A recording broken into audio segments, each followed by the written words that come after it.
Assalamualaikum warahmatullahi wabarakatuh. Selamat pagi Bapak Ibu yang saya hormati. Izinkan pada kesempatan ini di pagi hari saya ingin menyampaikan tentang strategi pelaksanaan pelatihan kepemimpinan pengawas.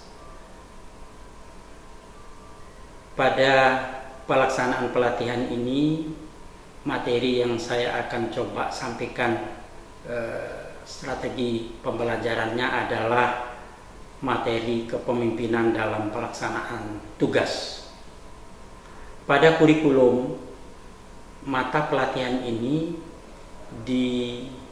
ditetapkan waktu sebanyak 9 jam pelajaran.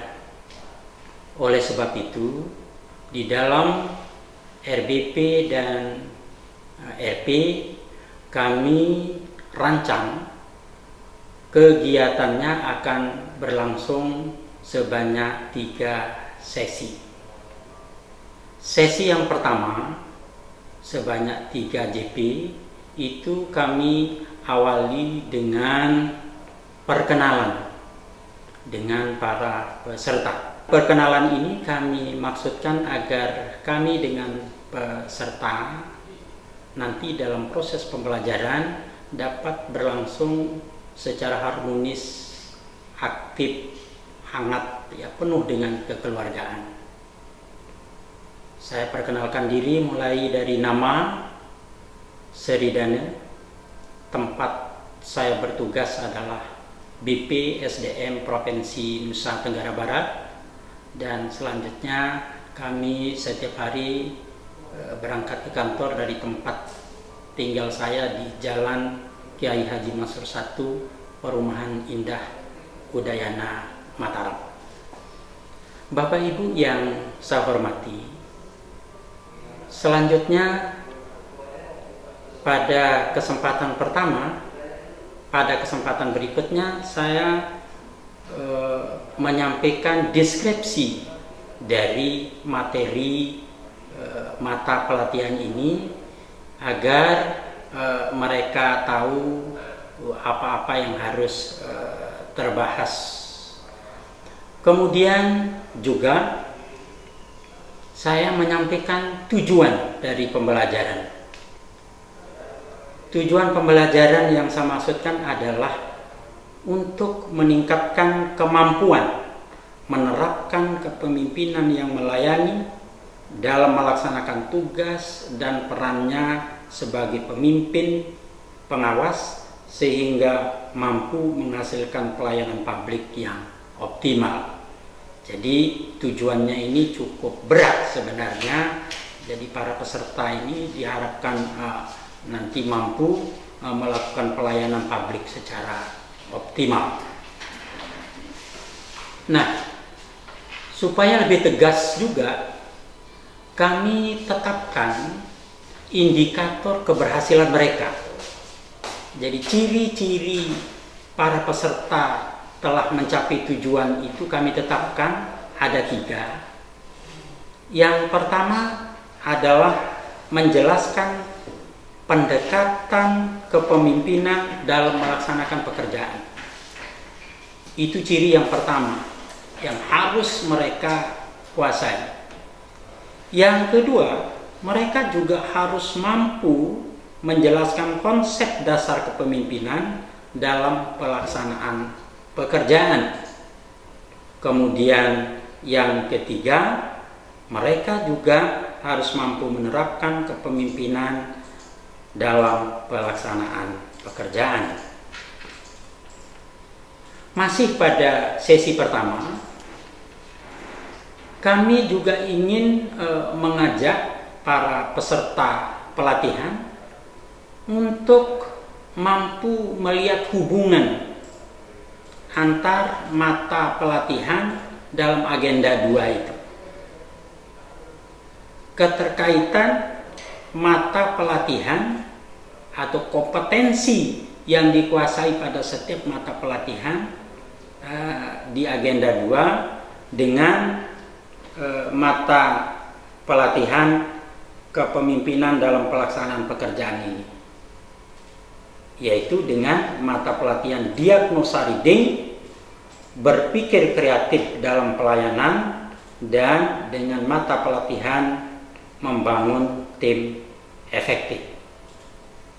Nah, ini supaya mereka runut di dalam bekerja, jadi betul-betul dia kuasai kompetensi kepemimpinan pelayanan itu. Kemudian masih pada sesi yang pertama ini, kami juga menyampaikan materi-materi yang harus kita diskusikan, yang harus kita bahas pada pembelajaran itu, antara lain ya, tentu kami sesuaikan dengan indikator keberhasilannya tadi. Yang pertama adalah konsep kepemimpinan, lalu yang kedua adalah pendekatan kepemimpinan, kemudian yang ketiga ini saya ajak mereka untuk praktik kepemimpinan dalam melaksanakan pekerjaan.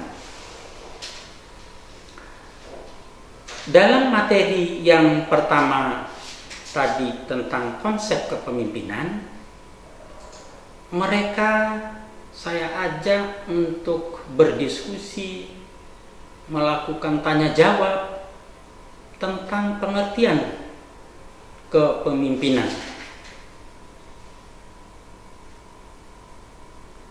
Bagaimana konsep para ahli tentang kepemimpinan itu kita gali, kita coba banding-bandingkan, kita diskusikan, lalu setelah mereka mendiskusikan, saya meminta kepada mereka untuk mencoba merumuskan konsep kepemimpinan melayani itu menurut konsep mereka. Kemudian juga pada materi pertama ini juga saya sampaikan tentang konsep different leadership. Ini juga kita bahas pendapat para ahli, sama dengan pembahasan pengertian kepemimpinan tadi. Pada setelah mereka berdiskusi tentang pendapat para ahli tersebut, kami juga meminta kepada mereka untuk mengutarakan konsep sendiri tentang different leadership. Nah, itu kira-kira secara singkat di materi pertama atau di sesi pertama. Kemudian di sesi kedua ini saya akan coba lakukan untuk pembahasan materi tentang pendekatan kepemimpinan.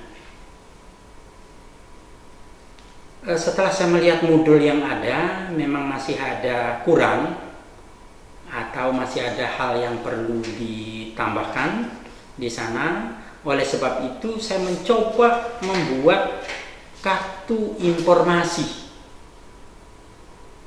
yang isinya tentang apa dan bagaimana pendekatan kepemimpinan. Nah, itu kami buat ditulis dalam kartu-kartu informasi. Kartu-kartu informasi itu saya masukkan ke dalam amplop, lalu amplop-amplop itu saya bagi ke kelompok-kelompok. Jadi sudah saya siapkan amplop yang berisi kartu informasi tentang pendekatan kepemimpinan sebanyak kelompok yang saya buat. Lalu mereka berdiskusi, mencari informasi di kartu informasi itu, tentu juga berdasarkan modul juga. Jadi modul ini sebagai sumber belajar yang utama. Lalu mereka mendiskusikan, mendalami konsep pendekatan kepemimpinan. Nah, kemudian selain itu juga Di sana ada informasi tentang ciri-ciri kepemimpinan melayani. Itu saya suguhkan juga di dalamnya. Nah, itu kurang lebih 3 jam saya berdiskusi, mengeksplor mereka begitu. Kemudian mencoba untuk mengkaji dari tinjauan-tinjauan lain kalau misalnya ada yang utarakan oleh para peserta pelatihan. Kemudian yang berikutnya, pada sesi yang ketiga selama 3 jam, kami mencoba untuk mengajak mereka untuk praktik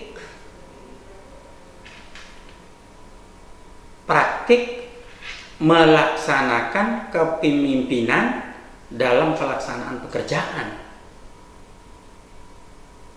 Nah, untuk kebutuhan ini saya siapkan lembar kerja.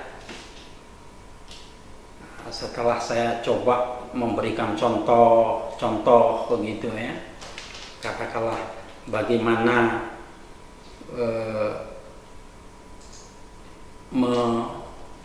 menguraikan visi misi, menurunkan menjadi tugas dan fungsi mereka begitu ya, dari tugas eselon 2 kemudian ke pejabat administrasi atau eselon 3 dan selanjutnya menjadi tugas dan fungsi dia selaku pejabat pengawas. Kemudian juga bagaimana tugas dan fungsinya itu dijabarkan atau dijabarkan menjadi tugas-tugas staf yang ada di unitnya, sehingga betul-betul tugas dari unitnya itu terlaksana secara baik, sehingga tujuan-tujuan organisasi atau tujuan-tujuan kegiatan yang dilaksanakan itu tercapai dengan baik. Bapak Ibu yang saya hormati, di sesi ketiga ini juga merupakan kegiatan terakhir.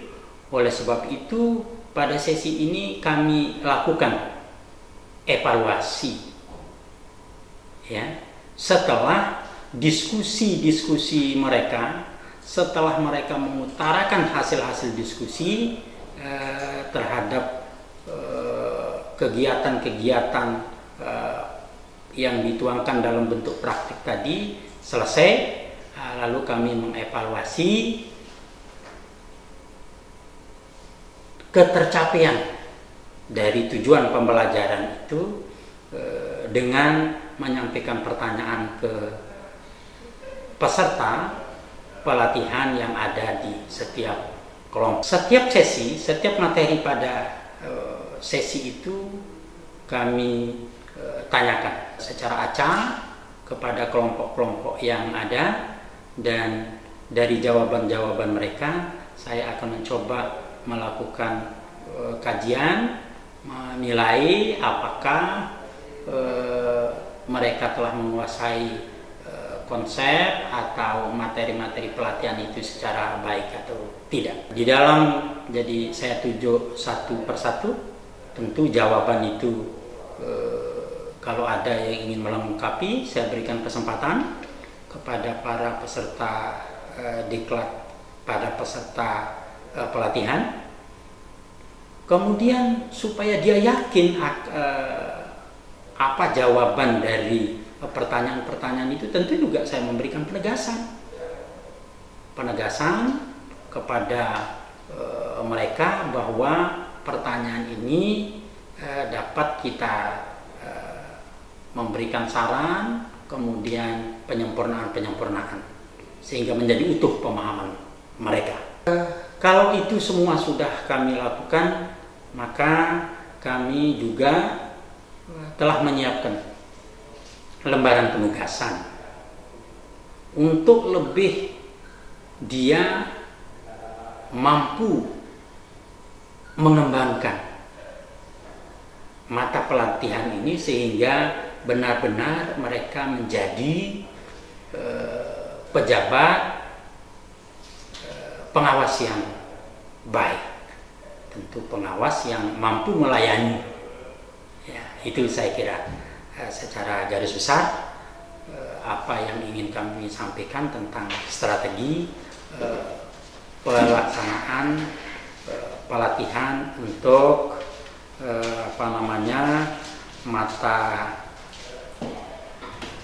pelatihan kepemimpinan dalam pelaksanaan tugas.